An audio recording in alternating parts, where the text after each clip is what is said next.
తెలంగాణ రాష్ట్ర ప్రభుత్వంపై high court very serious. పేద పిల్లల ప్రాణాలతో ప్రభుత్వం చెలగాటం. రాష్ట్రంలో వరుసగా ఫుడ్ పాయిజన్ ఘటనలు. రాష్ట్రంలో విద్యాశాఖ మంత్రి ఎక్కడ? అసలు సాంఘిక సంక్షేమ శాఖలు ఏం చేస్తున్నాయి? మళ్ళీ అదే నిర్లక్ష్యం, అదే తీరు. మా పిల్లల్ని సంపుతారా అని కన్నీరు మున్నీరవుతున్న విద్యార్థుల తల్లిదండ్రులు. నారాయణపేట జిల్లా మాగునూరు ఫుడ్ పాయిజన్ ఘటనపై హైకోర్టు తీవ్ర ఆగ్రహం వ్యక్తం చేసింది. జెడ్పీ స్కూల్లో ఫుడ్ పాయిజన్ ఘటనని చాలా సీరియస్ గా పరిగణించింది. వారంలో 3 రోజులు భోజనం వికటిస్తే అధికారులు నిద్రపోతున్నారా అంటూ ప్రశ్నించింది. పిల్లలు చనిపోతే గానీ స్పందించరా అంటూ ఘాటు వ్యాఖ్యలు చేసింది. హైకోర్టు అధికారులు నిర్లక్ష్యంగా ఉంటున్నారని హైకోర్టు వ్యాఖ్యానించింది.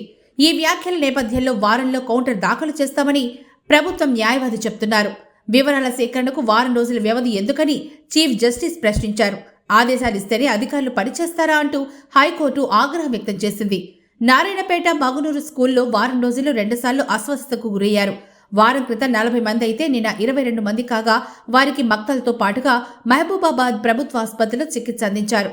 కాసేపటి క్రితమే వారిని డిశ్చార్జ్ చేశారు. అయితే వరుస పాయిజన్ ఘటనపై హైకోర్టు ఆగ్రహం వ్యక్తం చేసింది.